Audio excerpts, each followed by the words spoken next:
हम सोचते हैं मैं अच्छा रवैया अपनाऊंगा जैसे ही मेरा व्यापार ऊपर उठेगा। मैं खुश होऊंगा जैसे ही मैं इस सेहत के मसले से निपट लूं।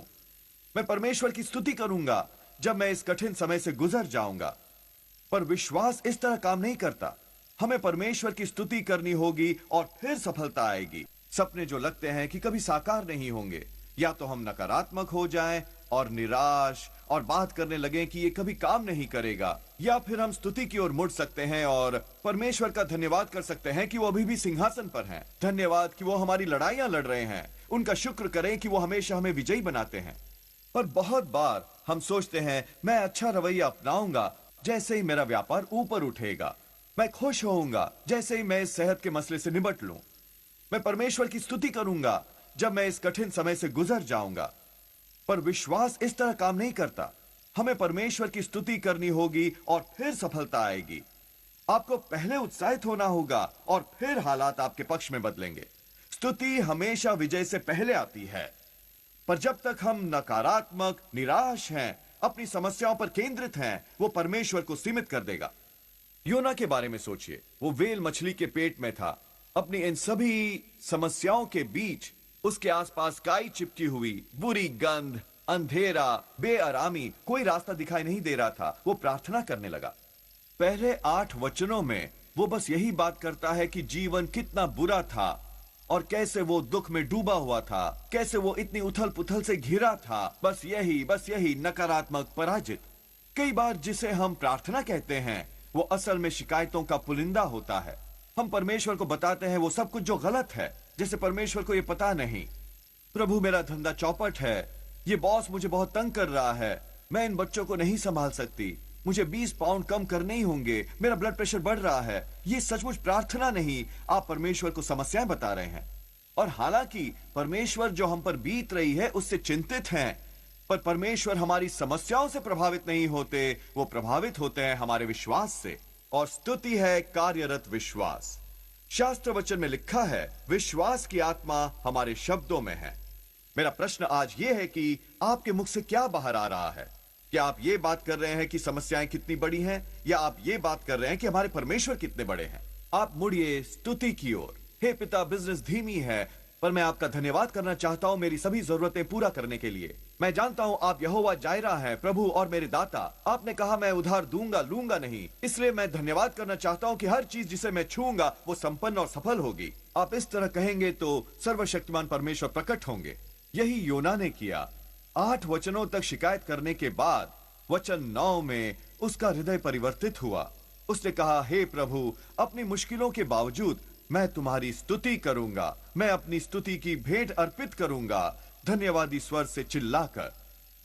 मछली के पेट में बैठे हुए बजाय शिकायत करने के वो कहने लगा, हे पिता, मैं आपका धन्यवाद करता हूं कि आप इस कठिनाई से कहीं बड़े हैं। आप अभी भी सिंहासन पर हैं। आप अभी मुझे वहां ले जाएंगे जहां आप चाहते हैं। मैं अपनी समस्याओं को बड़ा नहीं करूंगा, मैं अपने परमेश्वर को बड़ा करूंगा।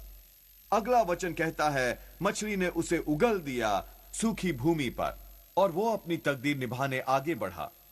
आप भी शायद महसूस करते हो कि आप मछली के पेट में हैं। आप शिकायत कर सकते हैं, अपनी समस्याओं की बात कर सकते हैं। मेडिकल रिपोर्ट कितनी खराब है, किसी ने जो आपके साथ किया। अब बंद करो बोलना नकारात्मक हारे हुए शब्द और पलटिए स्तुति की ओर। प्रभु का धन्यवाद करें कि वो आपकी लड़ाइयां लड़ रहे हैं। धन्यवाद कि वो आपकी समस्याओं से कहीं बड़े हैं। धन्यवाद करें कि कोई भी हथियार आपके विरुद्ध पनपने ना पाए। आप स्तुति मार्ग से विजय तक जाएं। जब आप सृष्टि के रचयिता की स्तुति करते हैं तो वो उस मछली का जिसने आपको निगल रखा है, कहा जाए तो बाध्य करते हैं कि न केवल वो आपको उगले, पर आपको उगले सूखी भूमि पर। जरा सोचिए इसके बारे में। अगर उस व्हेल ने उसे समुद्र में ही उगल दिया होता तो वो डूब गया होता। पर जब आप स्तुति करते हैं तो वो उसे लेते हैं जो आपकी हानि के लिए बना है और उसे आपकी भलाई में इस्तेमाल करते हैं। बजाय उसे सेटबैक बनने देने के, परमेश्वर उसे सेटअप बनाते हैं आपकी तरक्की के लिए। योना ने कहा, मैं परमेश्वर की दुहाई दूंगा, स्तुति की भेंट चढ़ाऊंगा। वो शब्द भेंट ऐसा लगता है जैसे मैं ये करना नहीं चाहता। मैं इस परिस्थिति के सुधरने का कोई नामो निशान नहीं देखता। मुझ में हर चीज ये कहती है कि मुझे उदास होना चाहिए, निराश और शिकायती। पर मुझे एक रहस्य पता है, स्तुति है मेरा कार्यरत विश्वास। जब मैं स्तुति करता हूं तो ये परमेश्वर के सामर्थ्य को सक्रिय करता है। मुझे शायद ये पसंद ना हो, शायद ये अच्छा ना लगे, पर योना की तरह मैं अपनी कमर कस लूंगा और स्तुति के बलिदान की भेंट चढ़ाऊंगा। बलिदान का मतलब है कि आपको इसका कोई दाम देना होगा। प्रभु, मैं दुखी हूं, पर मैं आपकी स्तुति करूंगा। प्रभु, मैं अकेला हूं, पर मैं आपकी स्तुति करूंगा। प्रभु, ये उचित नहीं था, उन्होंने मेरे साथ गलत किया, पर मैं आपकी स्तुति करूंगा। कुछ भी परमेश्वर का ध्यान इतना आकर्षित नहीं करता, उससे अधिक कि जब आप निराश हैं तो स्वाभाविक तौर पर आपको शिकायत करनी चाहिए थी। वो मेडिकल रिपोर्ट अच्छी नहीं थी, एक दोस्त ने आपसे दगा किया, एक सहकर्मी ने आपसे धोखा करके प्रमोशन हथिया ली। ज्यादातर लोग नकारात्मक होंगे और क्रोधित, पर उसके बजाय आप स्तुति का गाना गा रहे हैं। आप उनका धन्यवाद कर रहे हैं जो सही है उसके लिए, उस पर न केंद्रित होते हुए जो गलत है। आप इसकी बात नहीं कर रहे कि आपकी समस्याएं कितनी बड़ी हैं, आप बात कर रहे हैं परमेश्वर कितने बड़े हैं। जब आप स्तुति की ये भेंट चढ़ाते हैं, आप निश्चिंत रह सकते हैं कि सर्वशक्तिमान परमेश्वर आपके जीवन में काम कर रहे हैं। आप शायद कुछ होता हुआ न देखें, पर पर्दे के पीछे परमेश्वर सब तैयार रख रहे हैं और नियत समय पर हालात आपके पक्ष में हो जाएंगे। यही पौलुस और सिलास ने भी किया। उन्हें जेल में डाला गया सुसमाचार फैलाने के लिए। ये ज्यादती थी। उन्हें सलाखों से पीटा गया बिना मुकदमा चलाए। ये अन्याय था। जब वो जेल में बैठे थे, पूरी तरह खून से लथपथ, जख्मी, बेआराम, वो परमेश्वर की स्तुति गाने लगे। यदि आपको विजय में जीना है तो आपको जानना होगा कि पीड़ा में कैसे स्तुति की जाती है। स्तुति करो जब आप निराश हो, स्तुति करो जब अकेलापन घेरे, स्तुति करो जब आपका कुछ खो जाए। आखिर हम सब परमेश्वर की बढ़ाई कर सकते हैं जब हम पहाड़ की चोटी पर होते हैं। वो आसान है, पर हमारा रवैया होना चाहिए, मैं उनकी स्तुति करूंगा तब भी जब मैं घाटी में हूं। मैं उनकी स्तुति करूंगा जब मेरी बिजनेस ऊपर है, और मैं उनकी स्तुति करूंगा जब ये इतनी ऊपर नहीं है। मैं स्तुति करूंगा जब मेरी इच्छा होगी, और मैं उनकी स्तुति करूंगा जब मेरी इच्छा न भी होंगी। ये कहलाती है स्तुति की भेंट।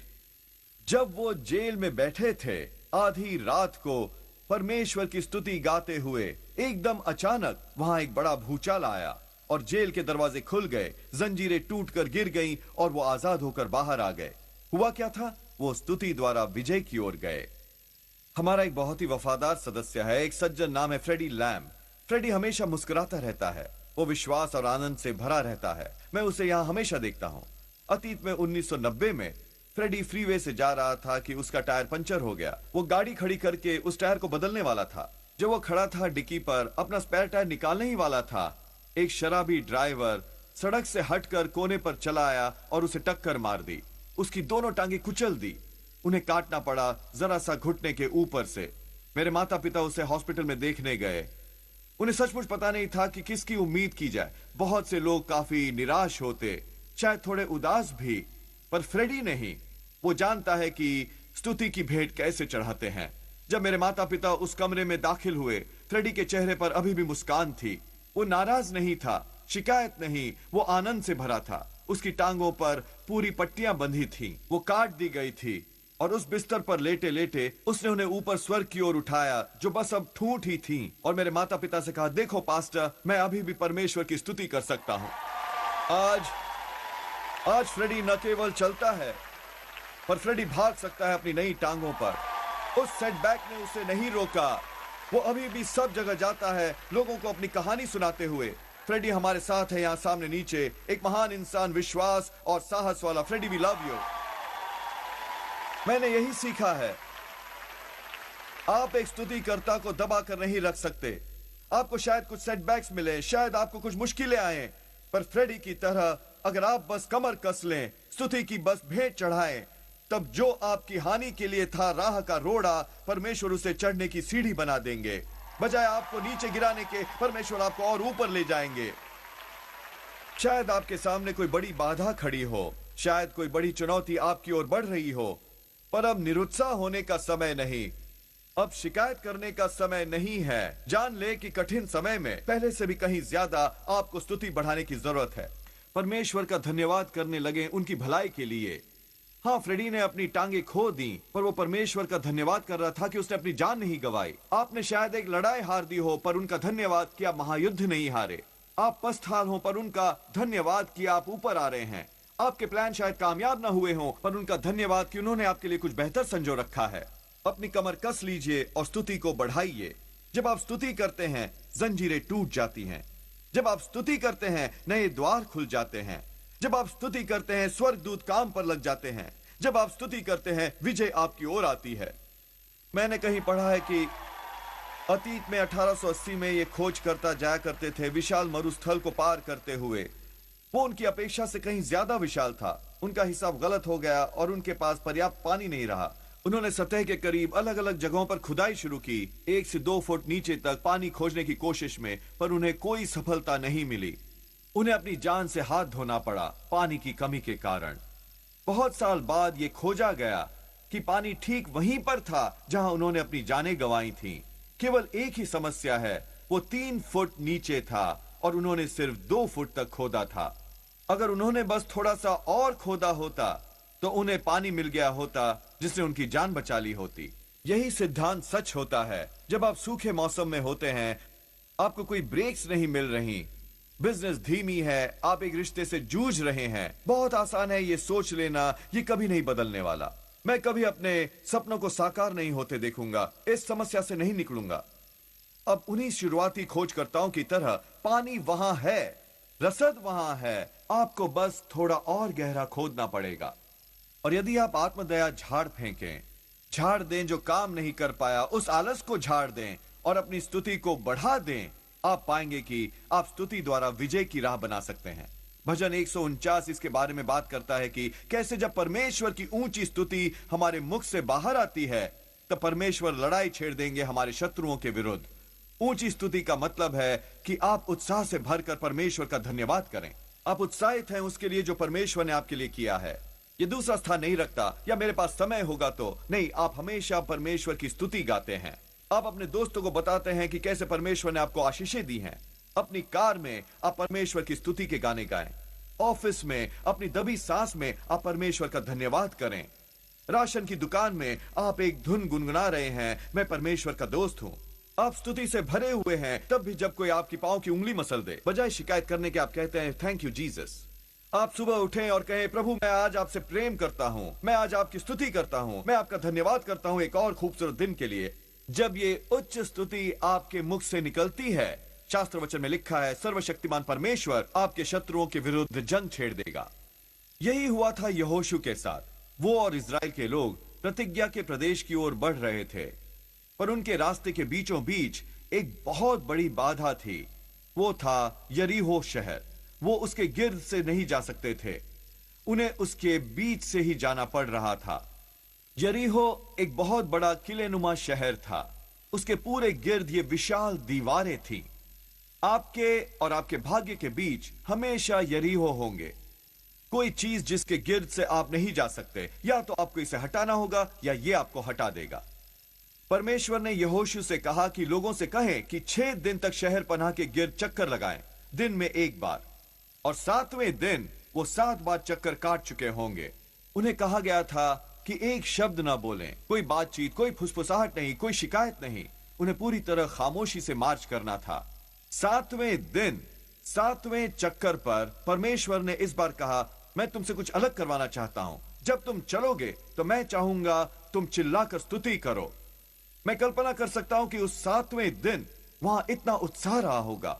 वो उसके गिर्द गए 1 बार, 2 बार, 3 बार, बहुत ही उम्मीद के साथ। वो जानते थे कि कुछ बड़ा होने वाला है। उस 7वीं बार के चक्कर से जब याजक ने नगाड़ा बजा दिया, उन्होंने ऊंचे शब्द में परमेश्वर की स्तुति की। वो चिल्लाने, तालियां बजाने और गाने लगे, होसाना स्वर्ग पर हो, परमेश्वर के लिए महिमा और स्तुति हो। इतना ऊंचे कि कोई शक नहीं, आवाज ऐसी थी जैसे कोई जेट प्लेन जा रहा हो। लोग उसे मीलों मील तक सुन सकते थे। और एकदम अचानक वो असंभव होने लगा। वो मोटी मजबूत शहर पनाह की दीवारें हिलने लगीं, खड़खड़ाने लगीं। कुछ ही समय बाद वो थरथराने लगीं और भरभरा कर नीचे आ गईं। लोग जाकर शहर पर कब्जा कर सके और अंत में प्रतिज्ञा के प्रदेश में पहुंच सके।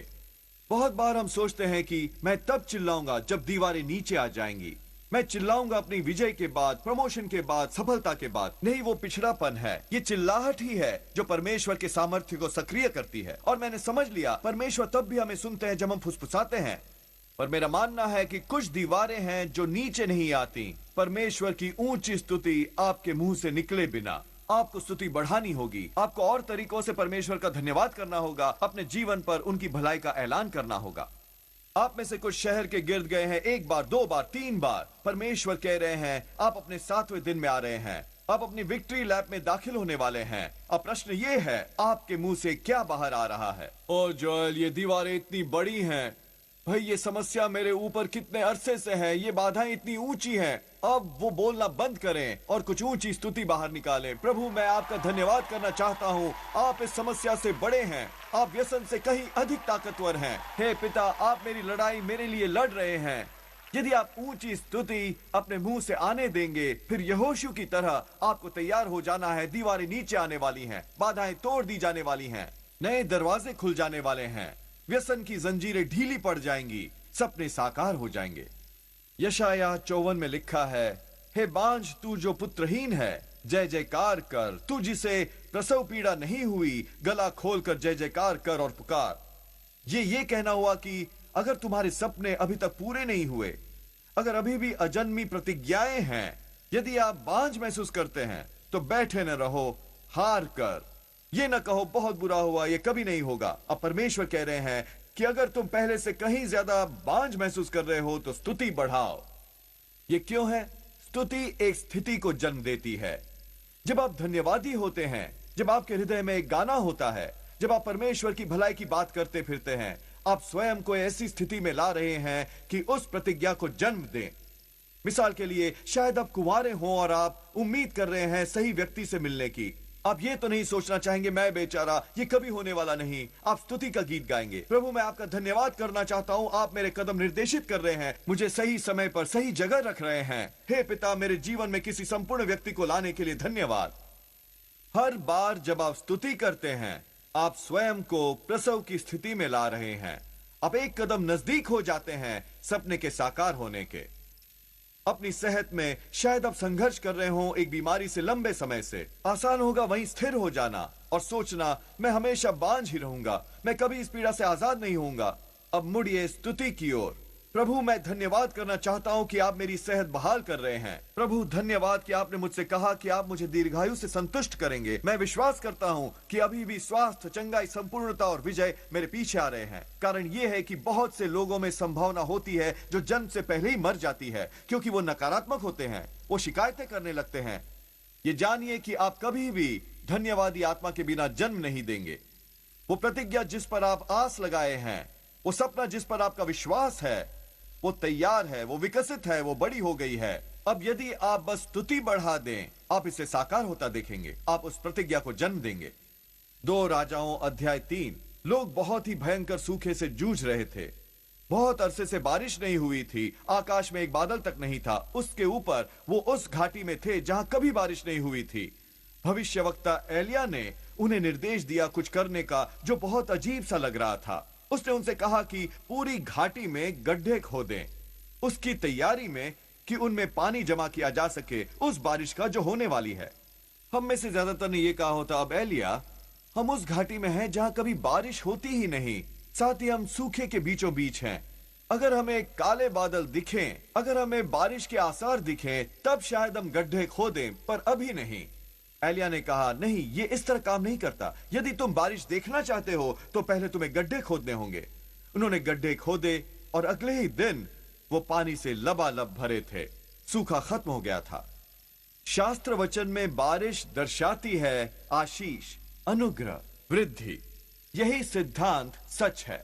जिस तरह हम गड्ढे खोदते हैं, कहा जाए तो परमेश्वर की भलाई की तैयारी करने की, तो वो है परमेश्वर की स्तुति करना। हर बार जब आप कहते हैं, हे पिता धन्यवाद क्योंकि मैं आशीषित हूं, आप एक गड्ढा खोद रहे हैं। आप उस आशीष के लिए तैयारी कर रहे हैं जो बहने वाली है। जब आप कहते हैं, प्रभु धन्यवाद कि मैं सशक्त और स्वस्थ हूं, आप एक और गड्ढा खोद रहे हैं। आप परमेश्वर के लिए तैयारी कर रहे हैं कि आपको वो भर दें सेहत, ताकत और ऊर्जा से। जब आप कहते हैं, हे पिता मैं आपका धन्यवाद करता हूं कि मेरे बच्चे अच्छे फैसले करते हैं कि वो अपनी तकदीर हासिल करें, जिसका शायद इस समय कोई आसार ना हो। अगर आपको किसी ने यह कहते सुन लिया तो वो कहेंगे, तुम क्या कह रहे हो? तुम्हारे बच्चे अच्छे फैसले नहीं कर रहे, वो राह से भटके हुए हैं। तुम आशीषित नहीं हो, तुम स्वस्थ नहीं हो। यही हुआ था अतीत में। लोगों ने कहा, तुम इस घाटी में गड्ढे क्यों खोद रहे हो? तुम्हें पता नहीं यहां कभी बारिश नहीं होती? तुम्हें पता नहीं हम सूखे के बीचों बीच हैं? तुम अपना समय बर्बाद कर रहे हो। अब उससे प्रभावित ना हो जो आपको दिखता है, वो जो आपको सुनाई देता है, उससे प्रभावित हो जो आपको महसूस होता है। मेरा बच्चा शायद भटक गया हो, पर मैं जानता हूं क्योंकि मैं स्तुति करता हूं, बारिश आने वाली है। वो विचार शायद आपको बता रहे हो ये कभी काम नहीं करेगा, तुम में ये लत तब से है जब तुम हाई स्कूल में थे, तुम हमेशा सूखे में ही रहोगे। अब उसे झाड़ दो और बस गड्ढा खोदते रहो। परमेश्वर का धन्यवाद करते रहो कि आप मुक्त हो। परमेश्वर की भलाई के लिए, परमेश्वर के अनुग्रह के लिए धन्यवाद करो। यदि आप अपनी भूमिका निभाएं और गड्ढे खोदें, परमेश्वर कह रहे हैं मैं अपनी भूमिका निभाऊंगा और बारिश लाऊंगा। मैं तुम्हारी लत छुड़ाने में मदद करूंगा। मैं नए दरवाजे खोलूंगा। मैं तुम पर अनुग्रह करूंगा। मैं तुम्हारे शरीर में चंगाई दूंगा। मैं तुम्हारा विवाह बहाल करूंगा। जब मैं अपनी विश्वास की आंखों से बाहर देखता हूं, आपको पता है क्या दिखता है? मुझे काले बादल बनते दिखते हैं। मैं आकाश को बादलों से घिरा देखता हूं। शायद आप सूखे में हो, पर बस परमेश्वर की स्तुति करते रहें। खुशखबरी यह है कि बारिश आपकी ओर आ रही है। अनुग्रह का सैलाब, आशीषों का सैलाब और परमेश्वर की भलाई की बहुतायत का सैलाब। आप में से कुछ को नए गड्ढे खोदने की जरूरत है। आपने लंबे अरसे से कुछ अच्छा होते नहीं देखा। आप खो चुके हैं अपना उत्साह, अपनी सोच, अपनी प्रेरणा। स्तुति को बढ़ा दीजिए। नई चीजों के लिए तैयारी कीजिए जो परमेश्वर करना चाहते हैं। हर सुबह उठें और परमेश्वर का धन्यवाद करें कि वो आपके सपने साकार कर रहे हैं। उनका धन्यवाद करें कि वो आपको सही लोगों के साथ जोड़ रहे हैं। उनका धन्यवाद करें कि आप टैलेंटेड हैं, क्रिएटिव हैं, अनुशासित हैं, फोकस्ड हैं, सशक्त हैं, सुरक्षित हैं। अगर आप गड्ढे खोदेंगे तो परमेश्वर बारिश लाएंगे। देखिए, स्तुति एक गाना गाने से कहीं ज्यादा है। ये उससे कहीं ज्यादा है जो हम संडे को करते हैं। स्तुति एक रवैया है। आप पूरा दिन भर धन्यवादी हैं। अपनी दबी सांस में आप हमेशा कह रहे हैं, प्रभु मैं आपसे प्रेम करता हूं। इस दिन के लिए धन्यवाद, मेरे परिवार के लिए धन्यवाद, धन्यवाद कि मैं स्वस्थ हूं। जब आप में ये लगातार स्तुति का रवैया रहता है, ये लगातार गड्ढे खोदने जैसा है। यही परमेश्वर को इजाजत देता है अद्भुत बातें करने को। शास्त्र वचन में एक व्यक्ति है, नाम है हिजकिय्याह। हिजकिय्याह एक बहुत अच्छा आदमी था। वो परमेश्वर का आदर करता था। वो धार्मिकता में कायम रहता। उसने निष्ठा से लोगों का नेतृत्व किया। सब कुछ बढ़िया चल रहा था। वो अपने करियर की ऊंचाइयों पर था, जब एकदम अचानक वो बहुत बीमार हो गया। हिजकिय्याह का मेंटोर था भविष्यवक्ता यशायाह। वो उस जगह आया और उसने कहा, हिजकिय्याह, मेरे पास तुम्हारे लिए परमेश्वर का एक संदेश है। परमेश्वर कहते हैं अपने घर को ठीक कर, नहीं तो तू जरूर मर जाएगा। उसने हिजकिय्याह पर मृत्यु दंड सुना दिया। उस समय तक यशायाह की सभी भविष्यवाणियां पूरी हुई थीं। उसका एक प्रूवन ट्रैक रिकॉर्ड था। यशायाह मुड़ा, उस महल से बाहर जाने लगा। हिजकिय्याह ने प्रार्थना की। उसने परमेश्वर से जीवन के कुछ और वर्ष मांगे। उसने परमेश्वर को याद दिलाए वो सब नेक काम जो उसने किए थे। कैसे मूर्तियों से छुटकारा दिलाया, कैसे लोगों को भक्ति के लिए प्रेरित किया। बार बार वो अपना केस प्लीड करता रहा, पर यशायाह बस बाहर की ओर चलता रहा। कुछ नहीं बदला। हिजकिय्याह ने कहा, प्रभु मुझे कुछ और सालों का हक है। मैंने अपना सर्वोत्तम किया है, मैं निष्ठा से जिया हूं। पर यशायाह चलता रहा। अंत में हिजकिय्याह ने एक अलग ही अप्रोच अपनाने की कोशिश की। बजाय परमेश्वर को यह बताने की कि वो कितने अच्छे हैं, अपनी सारी उपलब्धियां गिनाने के बजाय वो परमेश्वर की स्तुति करने लगा। वो धन्यवाद करने लगा कि वो क्या था। धन्यवाद किया कि जो उन्होंने उसके जीवन में किया। हिजकिय्याह ने एक बयान दिया, प्रभु कब्र आपकी स्तुति नहीं कर सकती। उसी क्षण यशायाह के कदम वहीं रुक गए। वो पीछे मुड़ा। परमेश्वर ने कहा, यशायाह, मैं चाहता हूं कि तुम वापस जाकर राजा हिजकिय्याह को बताओ, यदि वो मेरी स्तुति करने वाला है, मैं उसे 15 साल और दूंगा। यदि वो मुझे स्तुति देने वाला है, तो कहानी बदल जाएगी। मैं उसका जीवन बढ़ा दूंगा। मैं ये कह रहा हूं, आपकी स्तुति परमेश्वर का मन बदल सकती है। परमेश्वर को यह बताने की जरूरत नहीं कि आप कितने नेक हैं, कितने महान हैं, कितने योग्य हैं। बस उनकी स्तुति करें कि वो क्या है, जो उन्होंने किया है। उनकी महानता के लिए उनकी स्तुति करें। आपकी स्तुति परमेश्वर को वापस ला सकती है और वो कहेंगे, ये कारगर नहीं होने वाला था, पर क्योंकि आपने स्तुति बढ़ा दी, मैं इसे कारगर बनाऊंगा। आपका समय हिजकिय्याह की तरह खत्म हो चुका था, पर तुम्हारी स्तुति के कारण मैं और साल जोड़ रहा हूं। उन बाधाओं ने तुम्हें रोका होता, क्योंकि तुमने मेरी स्तुति जारी रखी, मैं इसे तुम्हारे रास्ते से हटा दूंगा। मैं आज आपसे कह रहा हूं, अपनी स्तुति बढ़ा दीजिए। परमेश्वर कहते हैं, मेरी स्तुति नहीं करोगे तो चट्टानें चिल्ला उठेगी और मुझे मेरी स्तुति मिल जाएगी। हमारा रवैया होना चाहिए, कोई चट्टानें मेरे लिए रोने वाली नहीं। मैं आनंद से गाऊंगा, परमेश्वर के लिए चिल्लाऊंगा। मैं वो ऊंची स्तुति अपने मुख से बाहर आने दूंगा। मैं हर सुबह उठूंगा और अपना दिन स्तुति से शुरू करूंगा। प्रभु धन्यवाद एक और सूर्योदय के लिए, धन्यवाद उन चिड़ियों के लिए जो गाती हैं, धन्यवाद आज के दिन के वरदान के लिए। याद रखें, स्तुति प्रसव की स्थिति है। जब आप स्तुति करते हैं सपने साकार होते हैं। जब आप स्तुति करते हैं अलौकिक द्वार खुल जाते हैं। जब आप स्तुति करते हैं जंजीरें टूट जाती हैं।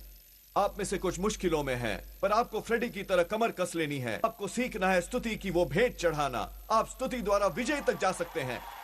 सुनिए, यदि आप स्तुति बढ़ाएंगे, हिजकिय्याह की तरह आप देखेंगे वृद्धि, योना की तरह आप देखेंगे सफलता, यहोशू की तरह आप देखेंगे दीवारें गिरता।